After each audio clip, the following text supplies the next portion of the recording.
Muy buenas noches. El Instituto Satia Sai de Educación en Valores Humanos de Colombia los saluda con mucho cariño. Para nosotros es muy importante contar con su presencia y apoyo en estos viernes de buenas compañías. Hoy tenemos con nosotros al doctor Juan José Lopera, quien nos trae un tema fascinante, la importancia del sonido para conectar con la conciencia. Y como es usual, al final de la conferencia tendremos un espacio de preguntas y respuestas en el chat del Zoom. También siéntanse, pero siéntanse con la confianza de compartir sus propias reflexiones.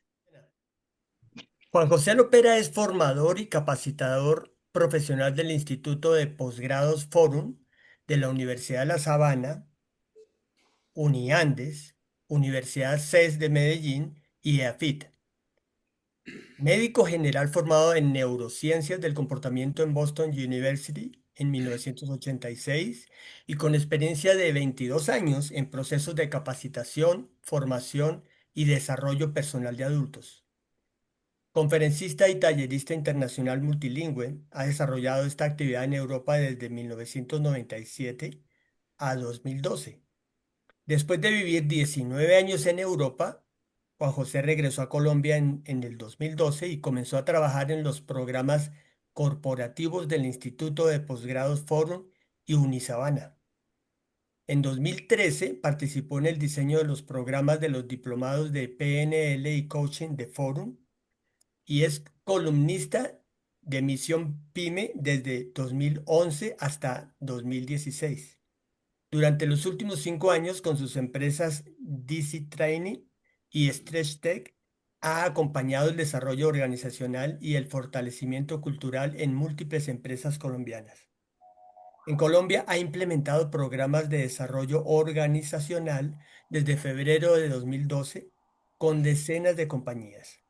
Mantiene alianzas activas con Coaching Management Consulting, Seven Events, Estrategias Humanas, Joan Corbalán, entre otros. Querido Juan José, bienvenido. Gracias, Agustín, pero todas esas cosas las vamos a tener que cambiar por una muy sencilla. Juan José Lopera es facilitador de conversaciones transformadoras y ya. Sí Y será. todo, y todo el resto lo dejamos. Y si alguien quiere saber qué he estudiado, pues muchas cosas, algunas terminadas, otras no, y todas han sido fruto de la curiosidad y de la búsqueda de herramientas para hacer de maneras diferentes ese trabajo de sanación, de transformación. Y perfecto. Entonces, a ver, veo aquí muchas personas conocidas que seguramente saben la otra parte de mi historia, que fui cantante profesional de ópera, que desde la ópera pues tuve oportunidad de trabajar en otra dimensión con el sonido y que una de las razones por las cuales decidí aceptar como ese reto de cantar fue buscando la posibilidad en un trabajo continuo con la voz, de desarrollar el sonido personal como una herramienta para transformación de la conciencia, para acercarnos a esa esencia del alma, a esa esencia de la conciencia, a esa presencia. Y como cantante viví de cantar 20 años. Entonces, siempre hubo en mí desde muy pequeño un interés por el sonido.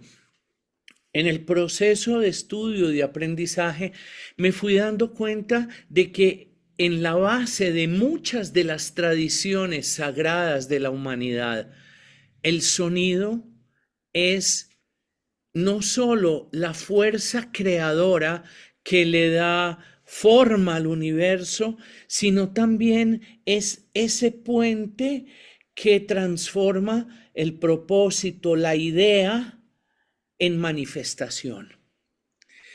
Muchas de las tradiciones sagradas de la humanidad comienzan diciendo algo como la nuestra católica, original que nos acompañó en la niñez a la mayoría de nosotros, también judía, judeocristiana, musulmana, comparten ese libro común, el Génesis, que comienza diciendo: en el principio era el verbo. Perdón, dije un error. En el principio era el verbo, no es como comienza el Génesis, es como comienza el Evangelio de San Juan. En el principio era el verbo estaba con Dios y el verbo era Dios, y nada sin él fue hecho. En el Génesis, lo que comienza es una descripción del vacío, de la nada, de la gran penumbra de los tiempos, y la voz divina diciendo: hágase la luz. Desde la voz, desde el sonido, desde la palabra, desde el logos creador, se da comienzo a la creación. Y la creación, desde la historia del Génesis, es la enunciación del nombre de las cosas que en cierta forma las llama a la manifestación. Entonces ahí empezamos a tener un concepto fundamental. El mantra, en esencia, que muchos de nosotros hablamos, escuchamos, leemos acerca de los mantras, acerca de las palabras de poder. En esencia son el nombre profundo de las cosas, el nombre profundo de la deidad que la invoca, que llama al ser, a la manifestación, aquello que está invocando. Y esa es la función fundamental del lenguaje desde sus orígenes, ser un vehículo de manifestación de la idea. Y ahí entramos a algo muy bonito. En nuestra tradición científica, el universo comienza con una gran explosión, con un gran sonido, el Big Bang, que literalmente traduce gran sonido. Pero es un sonido que tiene una característica muy especial.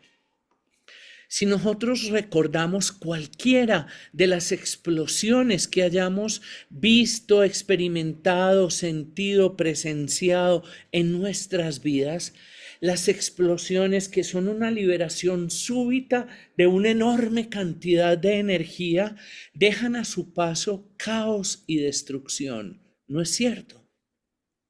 ¿Cómo es posible que la explosión más grande en la historia del universo haya desplegado una serie de movimientos en esa materia primigenia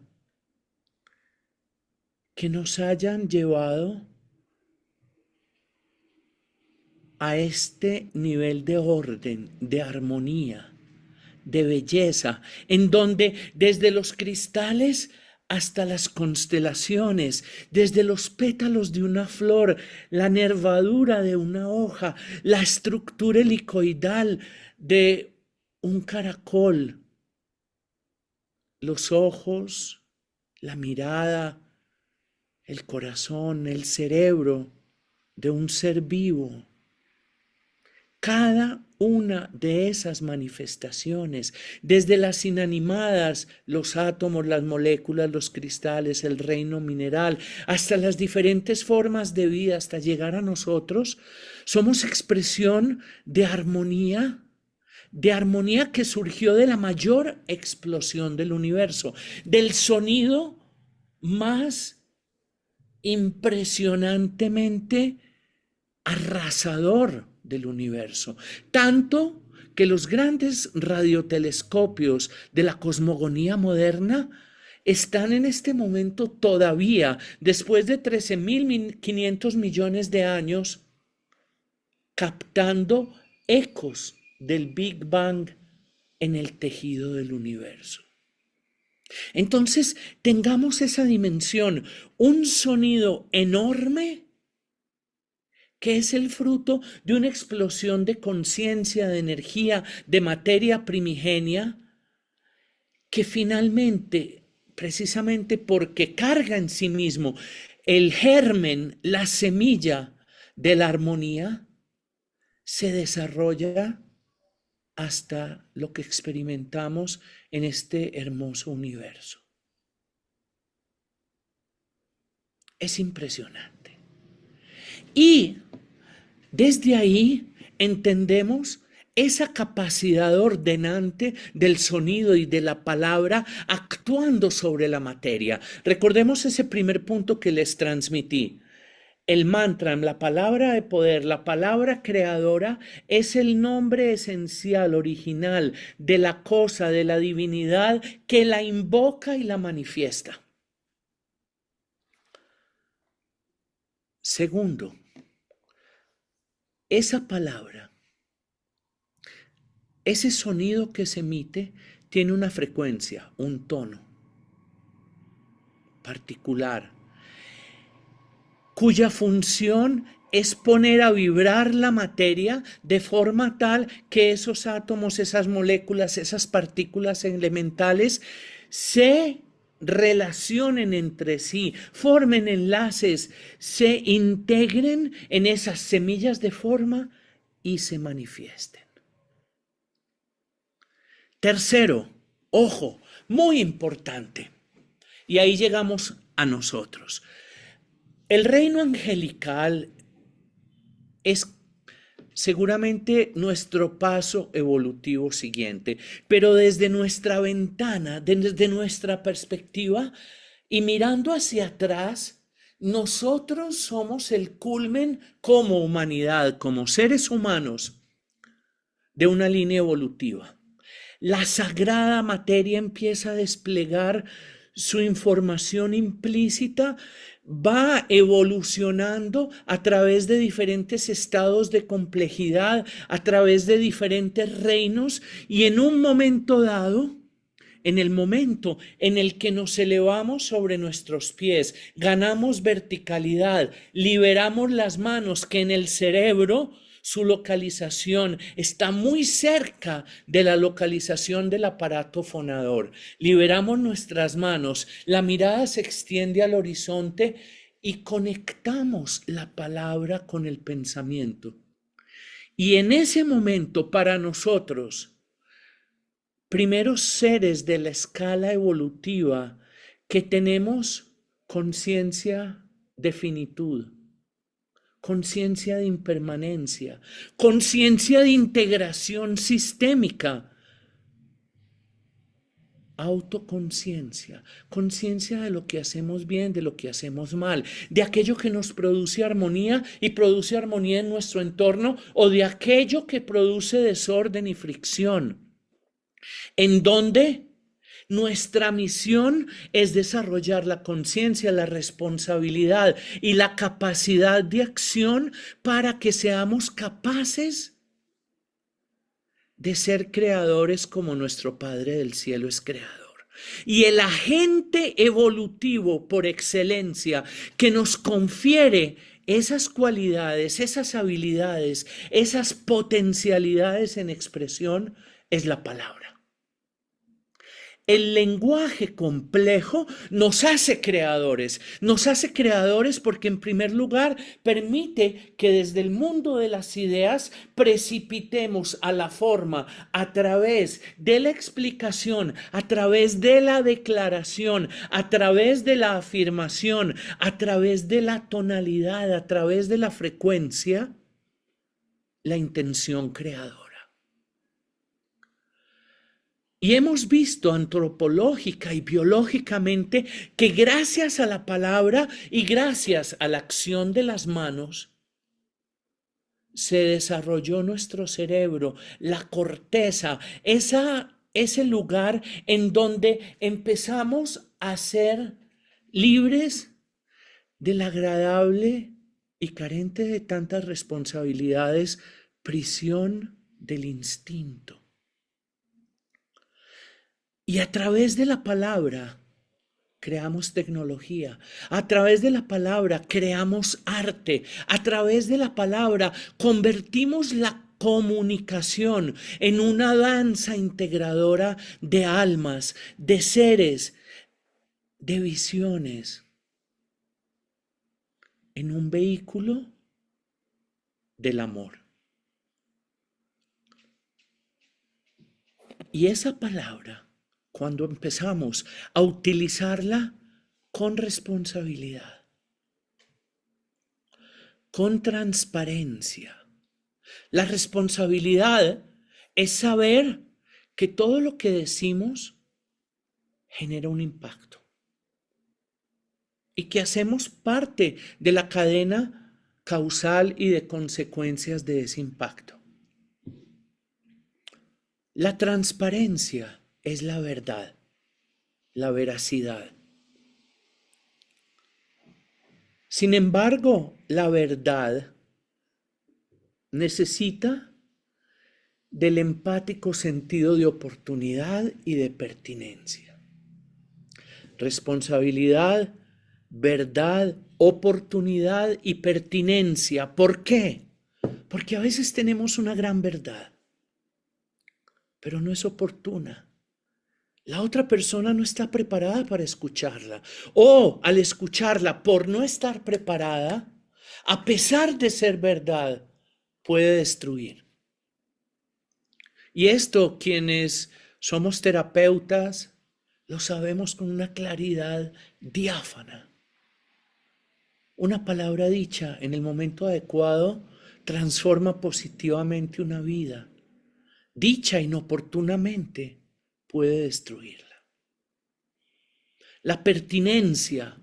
Hay cosas que pueden ser verdad, pero que no vale la pena decir. Y la bondad. Aquello que decimos debe ser útil, porque si no es aire gastado.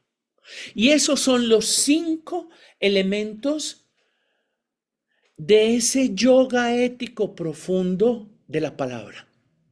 Y el yoga ético profundo de la palabra es la esencia de nuestro proceso de depuración personal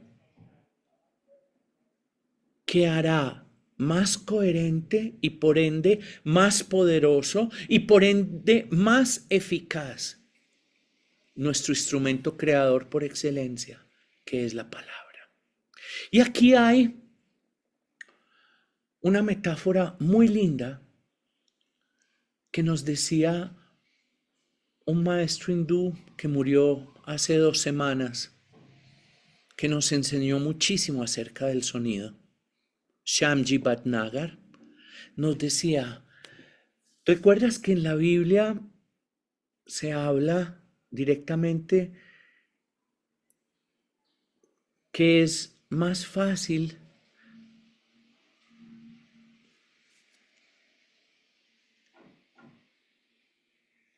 es que en este momento no lo recuerdo, la metáfora del ojo de una aguja, que es más fácil pasar por el ojo de una aguja que una persona que no sea ética, transparente, correcta, llegue al reino de los cielos. Y el ojo de la aguja, él nos decía, es este lugar, la garganta. En nuestra geografía es el punto más estrecho. Es el punto en el que el hilo del aire que viene de los pulmones a través de la vibración y de la resistencia que le producen las cuerdas vocales se convierte en sonido. Se llama Vishuddhi, ese centro energético en sánscrito, y Vishuddhi quiere decir ultra puro. Y ultra puro, Vishuddhi, quiere decir que si la palabra no se ha purificado con la conciencia, con la responsabilidad, con la veracidad, con la oportunidad, con la bondad y la pertinencia, el sonido con su esencia creadora no ascenderá al foco de la conciencia y no será capaz de invocar la idea del propósito divino y transmitirla. Y como humanidad, es nuestro gran desafío. Sara Inés nos está escribiendo, es más fácil que pase un camello por el ojo de una aguja que un rico entre al reino de los cielos. Y el rico es la metáfora del apego al mundo material. No es ni siquiera tener mucho dinero, pero es eso, ojo, de aquí para abajo, del diafragma hacia abajo, nuestro instrumento está enfocado en la supervivencia. Cuando llegamos al espacio del corazón, entramos al espacio del amor. Y si podemos aprender a amar, la energía entra a permitirnos ser creadores a través del centro de la palabra, el sonido, la creatividad. Y esa es la razón de ser por la cual nuestra pulcritud, nuestra coherencia desde la palabra son el camino a través del cual nos alineamos con ese propósito, con esa idea divina, y nuestra palabra empieza a ser poderosa y transformadora. Ahora bien, ¿qué pasa acá? El elemento de este centro de energía, Vishuddhi, el quinto centro, es el éter. Y en esa tradición hindú, el éter es el espacio vibrante puesto en vibración a través del sonido. El sonido es el instrumento que pone a vibrar el éter. Es la matriz, ese espacio vibrante es la matriz desde la cual emerge la forma. Sus órganos son el órgano de efectos, es la palabra. El órgano pasivo receptivo es el oído. Entonces miremos misterios del oído y del aparato fonador. La mayor concentración de terminaciones nerviosas sensitivas en el cuerpo humano se encuentra en el oído interno. La segunda mayor concentración en la pinza, pulgar e índice. La tercera mayor concentración en los órganos sexuales. Entonces fijémonos, si la mayor concentración de terminales sensitivas que tienen que ver con la información que llega al cerebro y nos permite el control está primero en el oído, después en las manos, tercero en la genitalidad. Puede ser que al cerebro le interese la precisión de la captación de los sonidos, la precisión del control de las manos y la intensidad de la sensación para procrearse. La retina también tiene una gran cantidad de terminaciones nerviosas sensitivas, sensoriales, pero no son tantas. Y además hay unas más sensitivas que otras, los conos y los bastones. Ahora, a nivel motriz, la mayor cantidad de terminaciones nerviosas están en la garganta. La segunda, en la pinza y en los dedos de las manos. ¿Qué quiere decir eso? Que al cerebro, al plan evolutivo del ser humano, le interesa mucho que podamos controlar de manera muy fina el sonido que emitimos. Las diminutas y sensibles variaciones del lenguaje. Las pequeñísimas y sutiles modulaciones de la música. Y la capacidad de actuar y transformar el mundo a través de nuestras manos. Y esas dos puertas al universo son las principales impulsoras del desarrollo del cerebro. ¿Por qué? ¿Por qué, por ejemplo, en los libros de las grandes tradiciones sagradas de la humanidad es mucho más frecuente que la divinidad hable? Hable desde el espacio, hable desde el silencio profundo de la mente, hable desde la palabra iluminada de los grandes maestros espirituales. Y es Joachim Ernst Berendt, en su libro Nada Brahma, el universo es sonido, decía que es 40 veces más frecuente en la Biblia católica que Dios diga: escucha, pueblo de Israel, o que Dios hable a través de todos esos medios, a que Dios presente una imagen, una metáfora visual. Quizás esto tiene que ver por esa sensibilidad de nuestro aparato auditivo. Y también, ojo, en la corteza derecha, en la corteza temporal derecha, justo al lado de la corteza auditiva, se encuentra el área del cerebro que cuando tenemos estados de profunda contemplación, de visiones místicas, de arrobamiento extático, se activa. Porque está pegadito al área auditiva. ¿Será que la palabra, será que el sonido va preparando nuestro cerebro para que aprendamos a oír en nosotros la voz del alma, la voz del silencio, la palabra divina, aún antes de que se manifieste? ¿Qué es lo que ocurre en la meditación profunda? Y en la meditación profunda tenemos a veces visiones, pero tenemos más frecuentemente intuiciones. ¿Y qué es la intuición sino la comprensión instantánea de un concepto que luego traducimos en palabras? Y todo eso sucede en esa corteza temporal derecha y luego va a los lóbulos frontales y le enfocamos en la conciencia. Entonces, ¿cómo utilizar el sonido y la palabra para refinar nuestra capacidad de percibir aquello que de nosotros necesita el alma, la conciencia?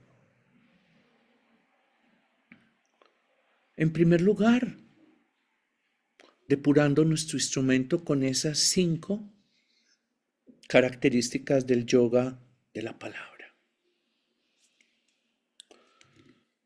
veracidad, pertinencia, oportunidad, bondad.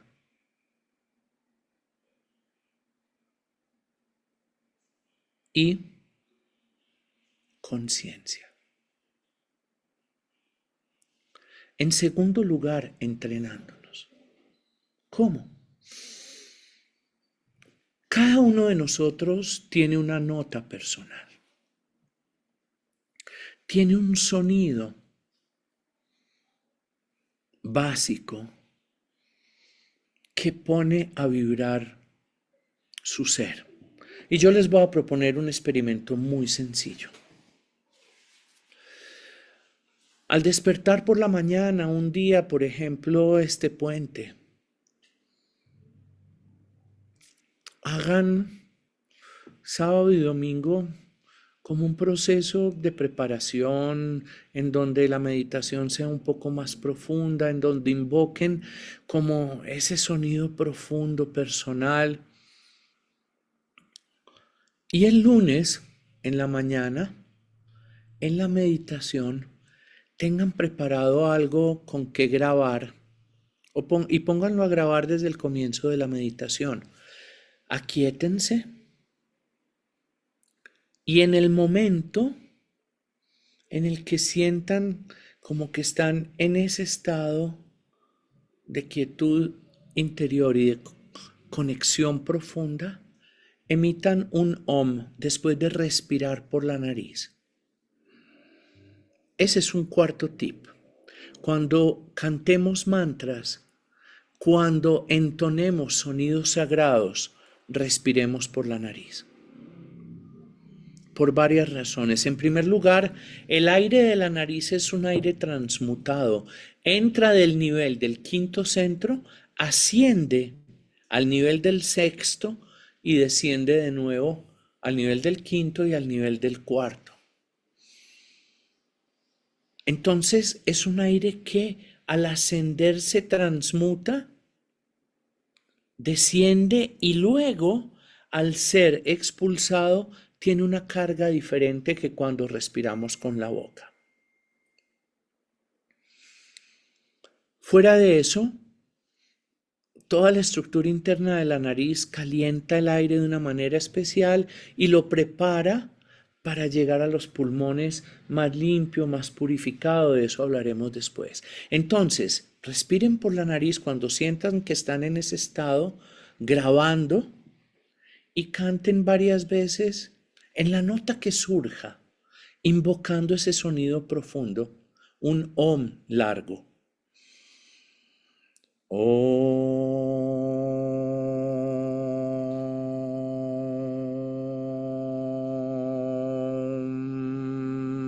Y lo graban. Y después lo escuchan varias veces en loop y sienten qué les produce. Buscan en un teclado a qué nota corresponde y empiezan a experimentar cantando los mantras en esa nota. Cuando estamos en un estado de conexión profunda, nuestra voz emite directamente el sonido en esas frecuencias que son armónicas y constructivas para nosotros. Y es una primera aproximación a nuestra nota personal. Explórenla de esa manera, porque ese quinto elemento es descubrir la nota personal. Y aquí les voy a contar una historia sufi muy bonita.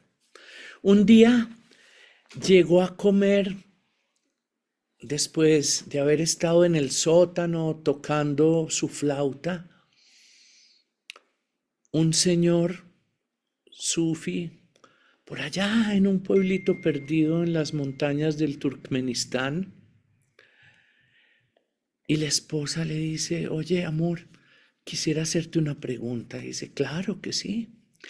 Le dice: oye, cuando yo oigo a la gente tocar música o instrumentos, ellos tocan muchas notas, pero tú llegas, bajas a tu cuarto de meditación, coges la flauta y tocas solo una nota. ¿Por qué es eso? Y él le dice: porque los otros están buscando la suya, yo ya la encontré.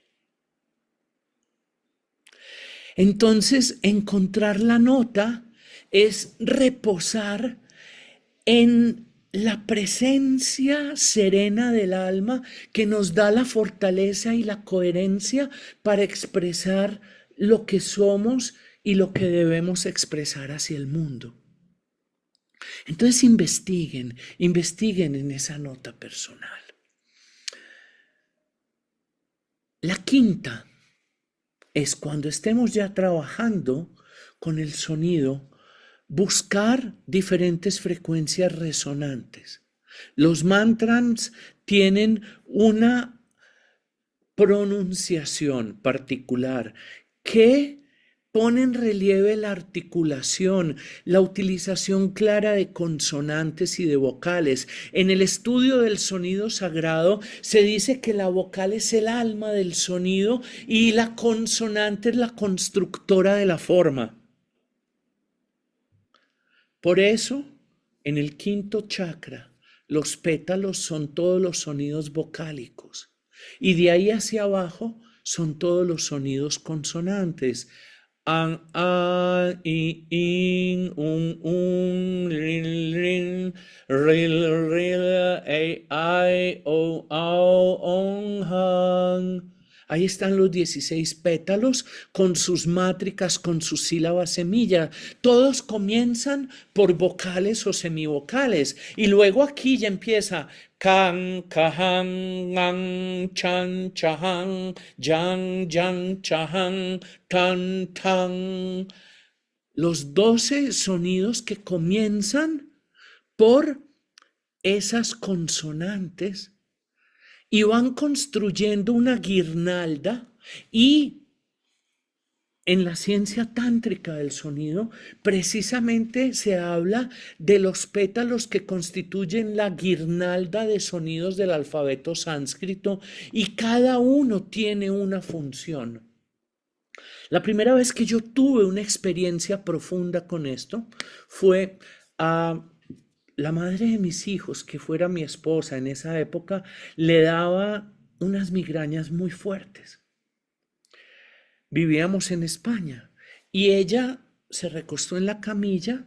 Yo le puse la mano en la zona del hígado, lo tenía congestionado, se le congestionaba con frecuencia, y sentí y empecé a cantar un sonido. En ese momento no sabía que correspondía al pétalo que desde el tercer centro apuntaba hacia el hígado y que vehicula la energía del hígado. Entonces yo empecé a cantar nan, nan, nan, habiendo buscado con el pulso el tono adecuado. Y a los 3, 4 minutos ella me dijo: Juanjo, ay, se me quitó el dolor de cabeza. Yo me puse a buscar qué era ese sonido y encontré que correspondía al pétalo. Los pétalos son vórtices de energía, de esos centros de energía que son los chakras, que apuntaba directamente al hígado y lo drenó.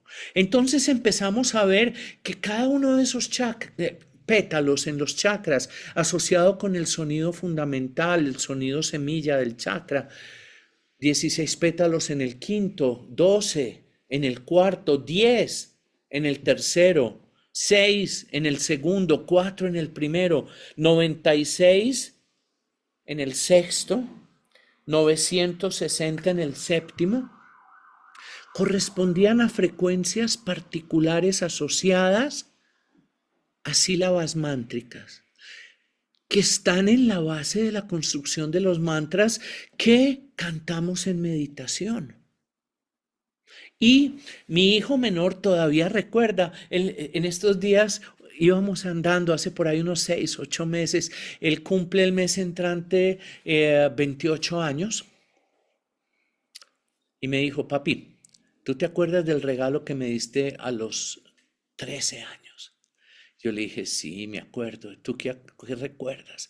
Resulta que Dani era un chico muy impulsivo, le daban unas rabietas. Yo a conciencia muchas veces le di baños con agua fría.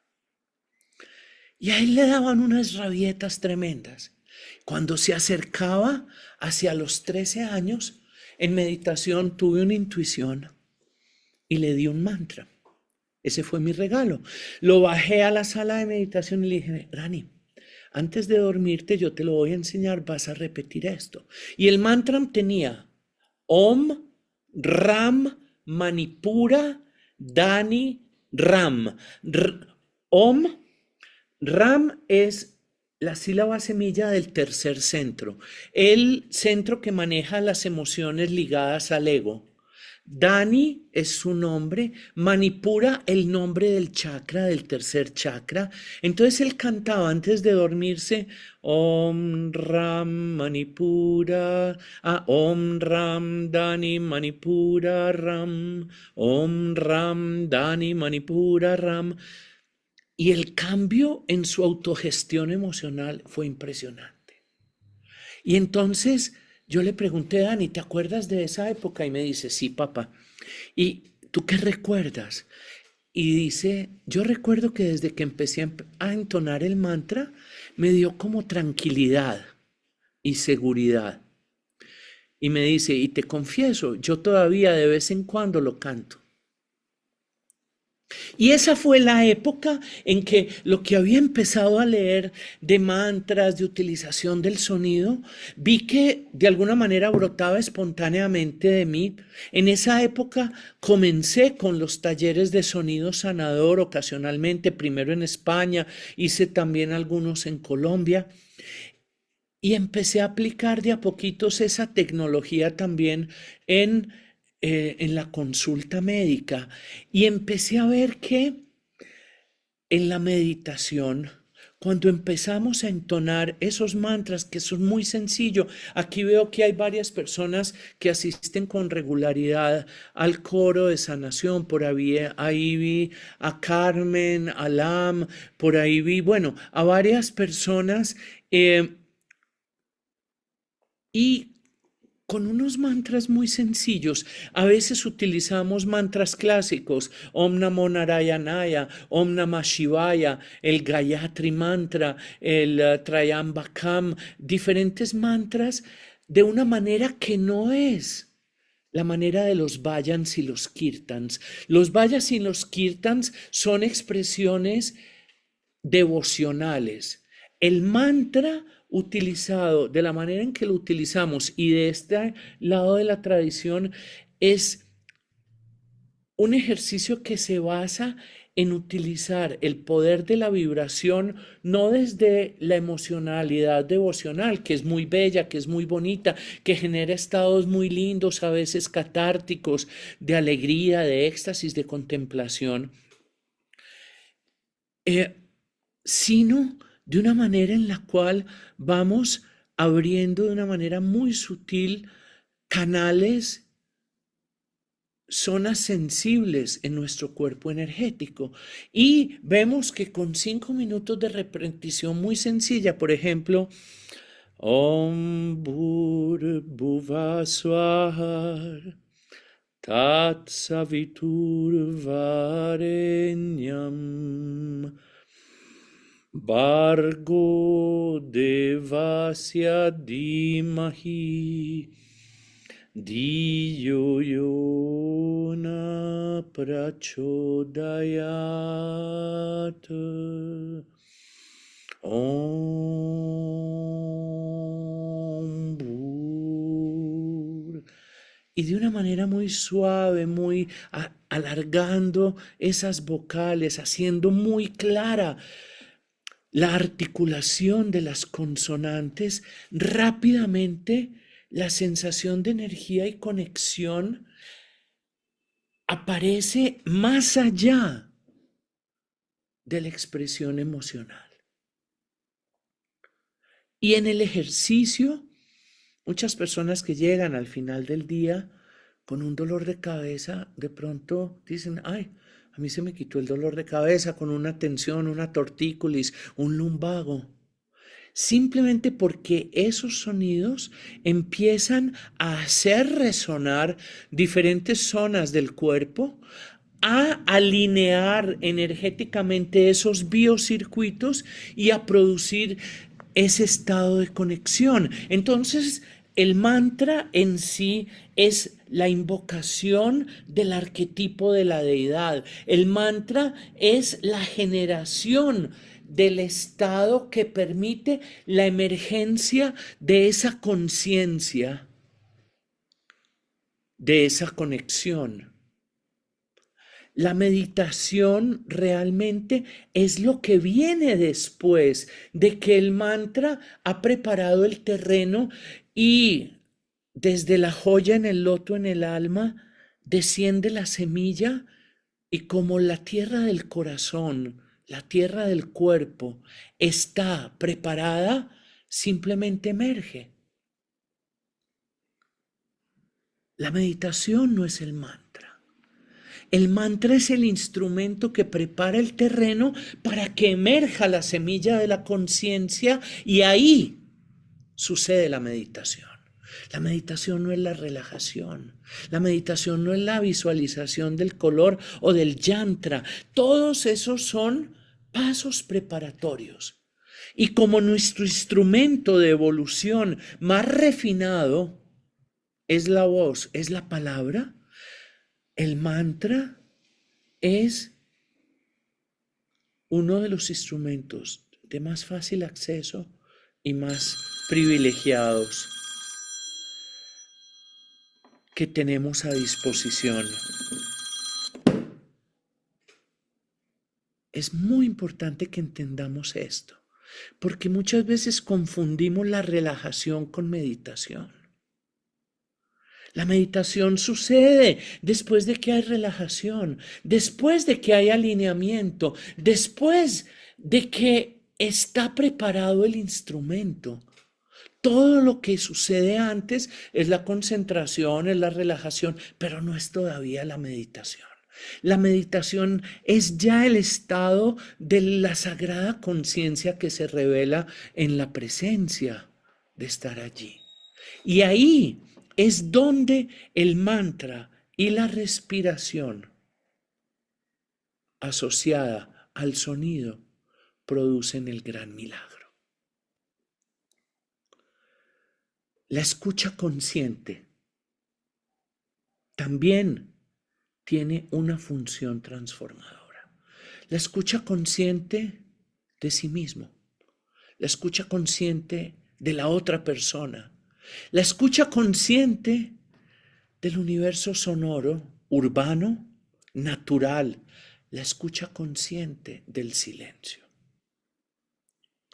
La escucha consciente de la vibración que está sucediendo a cada instante en nuestro interior y que cuando ocluimos con los pulgares en este mudra sagrado, los agujeros auditivos, y conectamos la corteza y el cuerpo calloso a través del entrelazamiento de los dedos y hacemos silencio, empezamos a escuchar en nuestro interior una cascada de sonidos y de armonías que también en el fondo empiezan a evocar ese Om primigenio, ese sonido grave, continuo, esa frecuencia que está sosteniendo unida toda la trama de la vida. Y por eso, por todo eso y por mucho más, el sonido, la palabra, el mantra son instrumentos privilegiados que nos acercan a la conciencia. Yo quiero compartirles un video en el que se muestra la forma en que el sonido actúa sobre esas micropartículas que para efectos de la grabación del video son arena coloreada, es polvo de licopodium, es agua, es glicerina, pero que si nosotros sabemos que somos una suspensión coloidal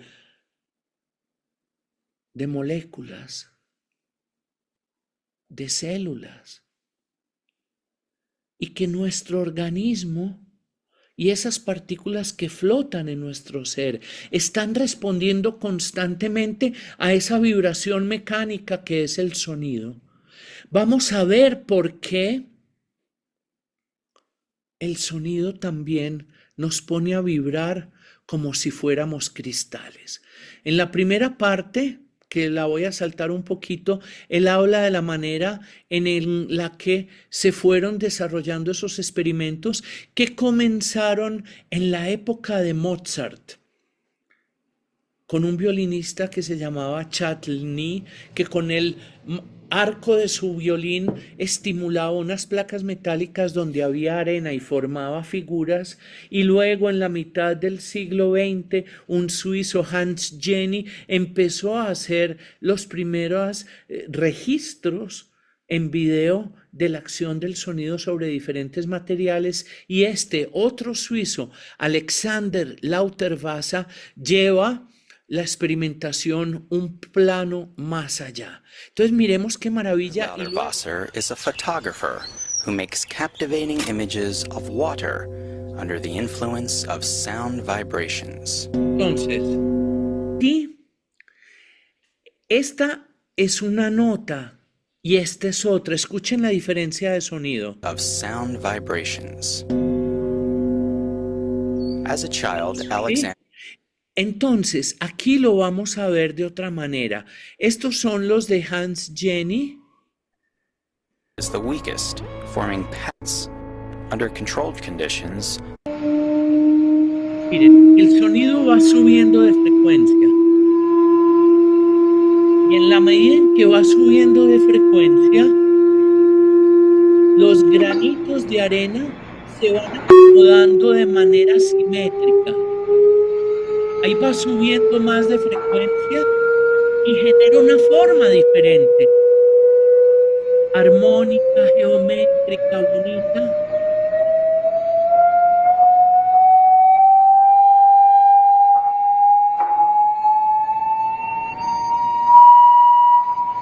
Si ven cómo va subiendo la sirenita, la sirenita es la frecuencia del sonido, es el tono del sonido y de pronto al llegar a un tono específico hay como una reacción inmediata de esas partículas que estaban vibrando y se ordenan en un patrón geométrico armónico. ¿Lo vieron, cierto?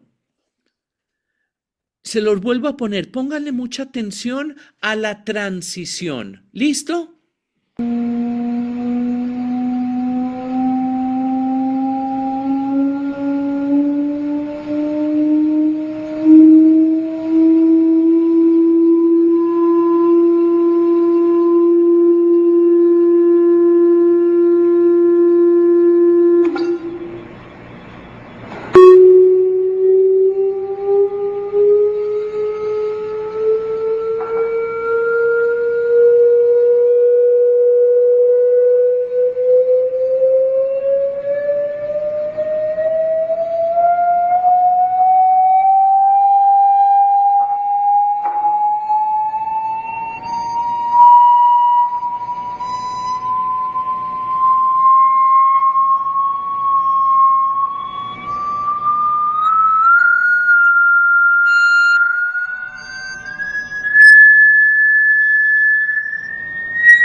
¿Vieron qué belleza cómo al cambiar la frecuencia la materia va respondiendo y tiene unos umbrales a partir de los cuales ¡tac! Hay un cambio de fase? Si eso está sucediendo en esas partículas, también sucede continuamente en nosotros. Entonces, dos cosas a consideración. Si yo encuentro la nota que me da esa armonía geométrica, que la armonía geométrica es sinónimo de la alineación.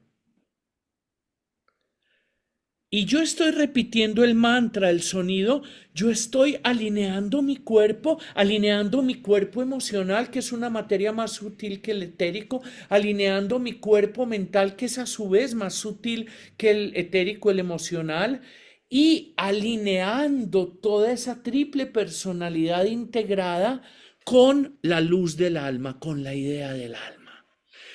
Y la otra cosa es la siguiente, el sonido está produciendo eso en el espacio, pero el sonido son ondas esféricas, concéntricas. No es una onda que va en una sola dirección. Entonces, cuando yo estoy cantando el mantra en la nota adecuada, yo estoy armonizando esa esfera del espacio alrededor mío e impregnando el espacio de manera tridimensional de esa frecuencia, de esa estructura geométrica. Y ahí ya tenemos una evidencia muy sencilla, muy fácil de comprender del poder transformador, alineador de la materia del sonido. Quiero escucharlos, quiero escuchar sus impresiones, quiero escuchar sus preguntas Me interesa comenzar por las impresiones. Realmente pues estoy muy impresionado. Eh, Juanita en el taller nos mostró cómo también las palabras pues con el agua, cómo se transforma con el agua con bendiciones y con malas palabras. Y esta demostración pues lo acaba de refutar. Lo que tengo es una duda, doctor. Para Dime. alinear los biocircuitos de meditación, ¿qué es primero? ¿Entonar los mantras OM o Gayatri y luego entrar en meditación o viceversa? ¿Y cuántas veces recomienda en meditación repetir el OM y el Gayatri? A ver, mira, el OM es el mantra universal. Es el gran alineador y es como el que genera el contexto. Es el del principio y el del final. El Gayatri es un mantra específico que en el Gayatri que conocemos busca producir armonía en los tres primeros lokas, en los tres primeros niveles de la conciencia. Bhur, Bhuva, Svaha. Om Bhur, Bhuva, Svaha. Está invocando esos tres primeros niveles, que son el primer nivel de la conciencia material, el primer nivel de la conciencia emocional y el primer nivel de la conciencia mental. Hay un Gayatri completo que invoca los 14 lokas. El que conocemos y utilizamos y que por el momento para nosotros es suficiente es este de los 3 lokas principales, que son los niveles en los cuales se mueve nuestra conciencia personal individual. Ojo, el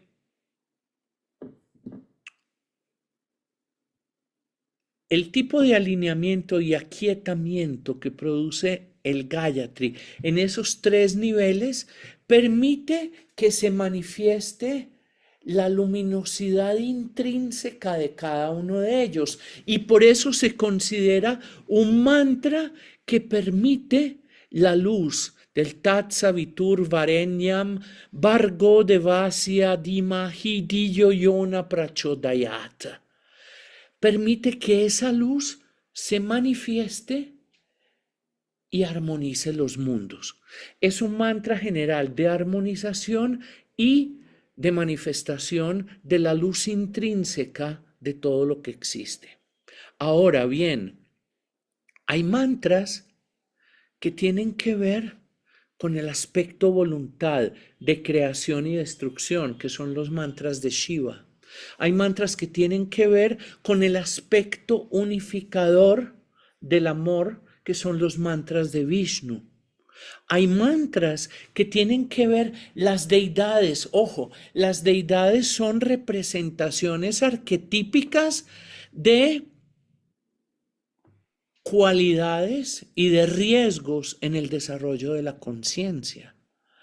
Y sus nombres invocan esas cualidades. Por ejemplo, los mantras de Sarasvati tienen que ver con la palabra, tienen que ver con el conocimiento, tienen que ver con la creatividad, tienen que ver con las artes. Los mantras de Radha, los mantras de Narayanaya, los mantras de Vishnu, con el amor, con las relaciones armónicas con el universo, con el vínculo. Los mantras del primer chakra, que tienen que ver con Ganesha, tienen que ver con el anclaje a la tierra, tienen que ver con la fuerza, con la energía que impregna la materia y le impulsa en su camino de regreso hacia la conciencia divina. Entonces, dependiendo del trabajo que uno esté realizando, uno puede utilizar diferentes tipos de mantras. No que debe usar el Gayatri siempre, no. El Om sí puede usarlo siempre, pero los mantras tienen funciones muy específicas y sobre eso se profundiza durante años. Bueno, ¿alguna otra persona que tenga una pregunta y que nos cuente su impresión? Ana. Recordar la experiencia que tuvimos año 15, 16 y 17 y 18 en el coro sanador con tus mantras y con todo lo que nos enseñaste. Y quisiera que me recordaras, las manos están inervadas en el quinto, a pesar de que creamos que están en el cuarto, por favor. Sí, ojo, es muy interesante la pregunta. Las manos y la voz, que son instrumentos de humanización y de creación específica, están inervadas por los nervios cervicales. C5, esta zona de la mano es la quinta cervical. Esta zona, la mitad del anular y el medio, está inervada en todo su trayecto por la raíz 6, C6, y la mitad del anular y el meñique por C7. T1, que es la primera torácica, inerva esta partecita. Entonces, la forma de entenderlo adecuadamente, en este caso, las manos no son una extensión del corazón, las manos realmente son una extensión del quinto centro, nuestro órgano de creatividad y de humanización. Pero, ¿qué sucede? Cuando la energía se armoniza en el corazón, el amor se convierte en acción creadora. Y el amor en sí es un elemento unificador e integrador que es pasivo en su naturaleza, que recibe, que integra desde el acoger en su seno, pero a través del órgano creativo nos convierte en creadores y transmuta en obras la intención. ¿Te queda claro, Ana María? Muy claro, pero me gustaría que lo dijeras más abreviadamente para poderlo copiar. Dímelo abreviadamente. Abreviadamente. Manos 5 más 4. Bueno, está muy bien. A través de las manos se da la integración de la energía del corazón, del amor del corazón, a través de las obras. Muchas gracias, Juan. Te quiero mucho. Gracias. Lo mismo. ¿Alguien más?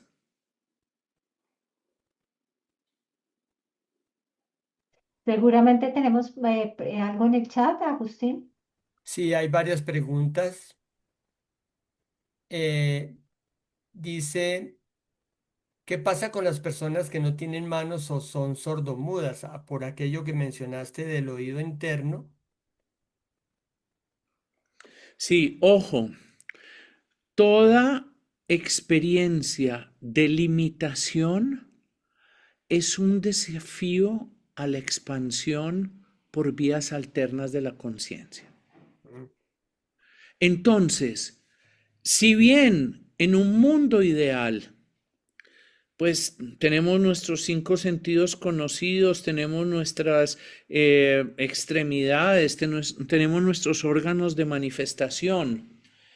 La esencia de la palabra, la esencia del sonido está en cada una de las células porque vivimos en un universo sonoro y el sonido es una manifestación vibratoria que se transmite y que se percibe no solo a través del tímpano, sino también en el tacto a través de cada una de las células de nuestro cuerpo. Entonces hay diferentes vías y sucede que lo tienen más difícil en algunas cosas, pero que lo tienen más fácil en otras, porque pueden desarrollar más fácilmente que todos ese silencio fecundo en donde emergen ideas abstractas que a nosotros por nuestra cháchara constante mental nos queda a veces tan difícil. Si hay una cosa que es cierta, y cuando Helen Keller, que era ciega, sorda, muda, le preguntaron cuál era el sentido que más hacía falta, ella claramente dijo que era el oído. Y hay una cosa, ustedes ven la cara de una persona ciega y casi que invariablemente es sonriente. Pensemos en Stevie Wonder, pensemos, y entonces están escuchando y tratan de afinar la escucha. Las personas sordas tienden a volverse hurañas. Y esto está estudiado en la psicodinamia de los sentidos, hay estudios muy bonitos sobre ello. Y hay una experiencia muy interesante de Alfred Tomatis, que fue el gran investigador del oído, de la escucha francés, otorrinolaringólogo francés, al que empezaron a llegarle del monasterio de Solesmes en Francia diferentes monjes en estados profundos de depresión. Y resulta que por un sentido de modernización de la iglesia, ellos que eran monjes que desde las 4 de la madrugada comenzaban a cantar gregorianos, habían eliminado de su práctica el canto y empezaron a deprimirse. Y Tomatis comprobó a través de eso su teoría de que desde el tálamo, el sistema auditivo a través del sonido tonifica la corteza cerebral y la activa. Y la gran medida terapéutica para estas personas fue vuelvan a cantar. Así de sencillo. Sandra. Hola, buenas noches y gracias por la oportunidad y gracias por este aprendizaje. Tengo una pregunta. Dime. Me conecto siempre muy bien con los mantras que son en sánscrito y hay algunos que se encuentran en español y también logro conectarme. ¿Por qué la gran mayoría están en sánscrito? ¿Por qué la gran mayoría están en sánscrito? En sánscrito, en latín, en arameo, en las lenguas que eran las lenguas sagradas de la antigüedad. ¿Por qué? Porque las articulaciones,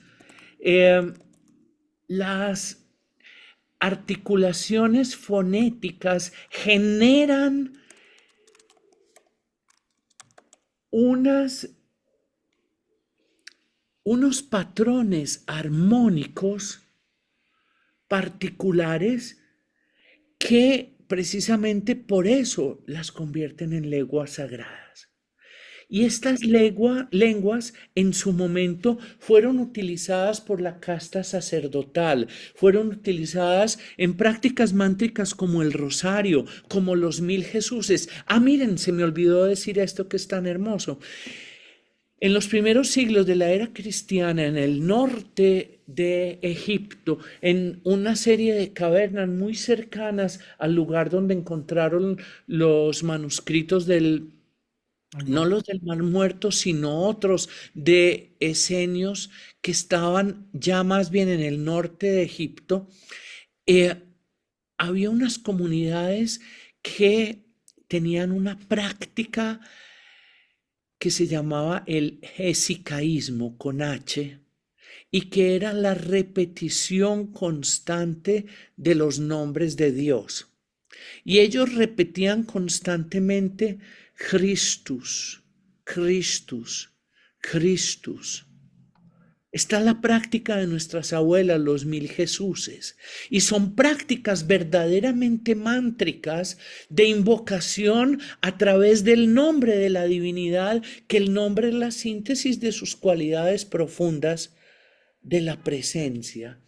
¿Y por qué uno muchas veces se conecta más fácilmente con estos lenguajes, con estas lenguas antiguas ya muertas? Porque son lenguas sagradas por su articulación y porque en la mayoría de los casos, cuando lo cantamos en el español, hay una asociación de primer nivel con el significado intelectual, no con el impacto vibracional profundo de la palabra. Y ahí nos distraemos. ¿Te queda claro, Sandra? Sí, señor, muchas gracias. Un abrazo. Bueno, Carmen, tu iPhone, cuéntanos. Buenas noches. Hola. Doctor Lopera, Están las notas musicales. Si yo Sí. quiero encontrar mi nota, yo puedo cantar desde abajo, desde donde mi voz realmente, mis cuerdas vocales me den la oportunidad de hacer un do, ¿sí? Asimismo, hago el do más alto, más alto, más alto, hasta llegar, digamos, a una nota de soprano como un do. Quiere decir que mi rango de notas, donde yo puedo estar abajo o estar arriba, ¿cuál sería mi nota especial? Cuando mis cuerdas vocales están más tranquilas, no tengo que hacer esfuerzo. ¿Cómo haría? Porque a mí me ha gustado cantar, ¿no? Sí. Entonces, pero mi nota musical no sabría yo exactamente cuál Bueno, sería. mira, el proceso de descubrir la nota personal es largo y es de una fina sensibilidad. Eh, Recuerda una cosa, desde las leyes de la armonía musical, cualquier nota de tu rango Ujú. es una resonancia con las notas fundamentales. Es un armónico de esas notas fundamentales. Hay una escritora, Jocelyn Godwin, que yo leí hace muchos años, tiene un libro que se llama Armonías de la Tierra y del Cielo, y ella propone un ejercicio de toning que es la sirena. Entonces, en vez de ir nota por nota, es mucho mejor deslizarse, y esto lo hacemos nosotros. Y es coger esa nota grave y empezar de manera más lenta. Aquí lo Ajá. estoy haciendo rápido, pero de manera más lenta e ir sintiendo. Y puede haber un par de notas en donde uno sienta un estremecimiento, una resonancia en el cuerpo, una sensación de que algo ocupa su lugar. Entonces, si encuentras en esa sirena Claro. que va deslizándose, glissando, el término musical es glissando, entre las notas, encuentras una zona de tu rango que al cantarla te da esas sensaciones, buscas en el teclado a qué nota corresponde y empiezas a Ok. cantar ahí, explorar, y esa es una manera en la cual la vamos explorando. ¿Te queda claro, Carmen? Claro que sí, es como una emoción que se Es una siente. emoción, es una Sí, sensación. sensación, sí. Muchas gracias, doctor. Bueno, José María. Gracias, buenas noches. Antes que nada, muchas gracias por haber organizado esta charla al instituto, al doctor Lopera por compartirnos este conocimiento. Me ha llegado a entender muchas cosas que a través del tiempo me han pasado. Sin embargo, a donde quiero llegar, doctor, y es finalmente todos estos sonidos llegan al alma y despiertan algo en el alma.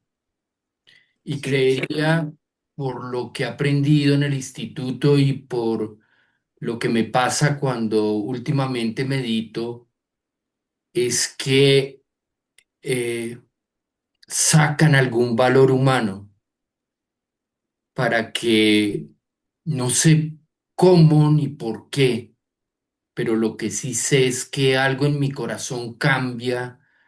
Y entonces últimamente, por ejemplo, he podido escuchar más, he podido estar más tranquilo.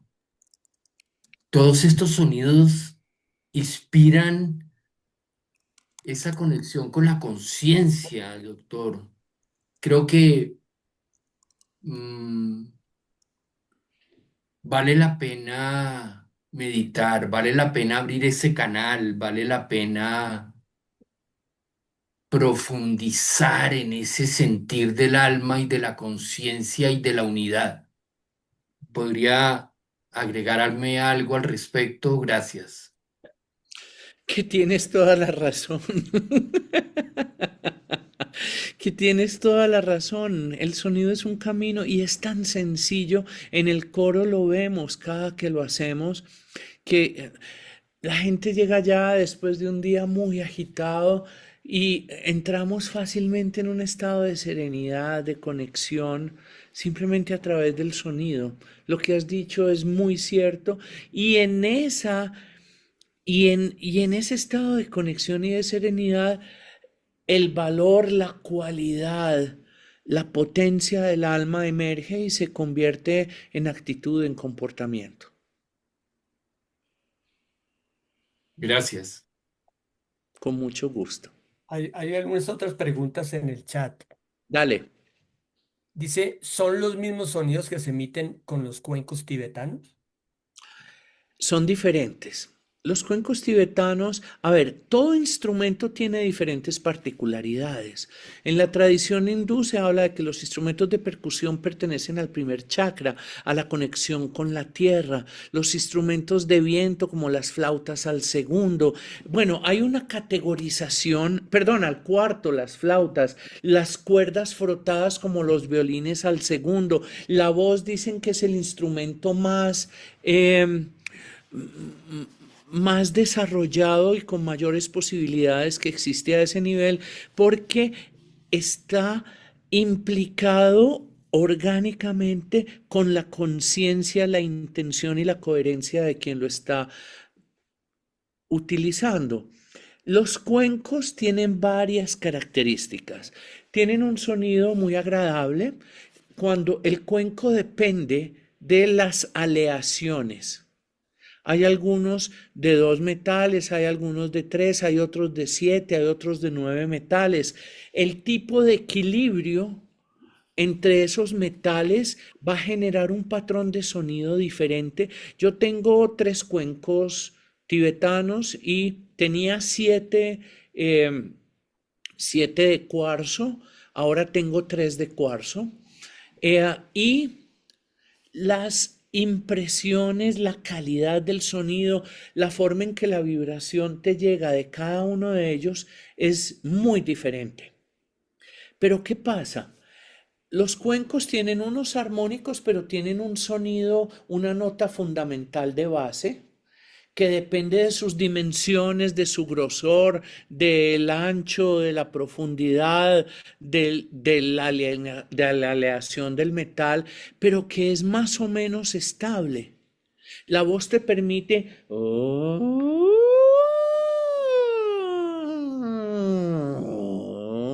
te permite ese rango en algunas personas de 1 octava, de 2, de 3, hasta de 4 en algunas. El sonido del cuenco es estable, es un armónico y sirve para armonizar algunas cosas, pero es el mismo sonido siempre, que si corresponde a tu esencia de sonido, a tu nota, pues va a ser muy benéfico y puedes utilizarlo como base para entonar tus mantras. También puede ser el sonido correspondiente en general a un chakra, a un órgano, y tiene grandes posibilidades. A muchas personas en particular el sonido de los cuencos las transportan, las serenan y son muy benéficos, pero son más limitados que la voz. Bueno, muchas gracias a todos. Nuevamente, muchas gracias, Juan José, Un por abrazo muy estar grande. presente, por acompañarnos.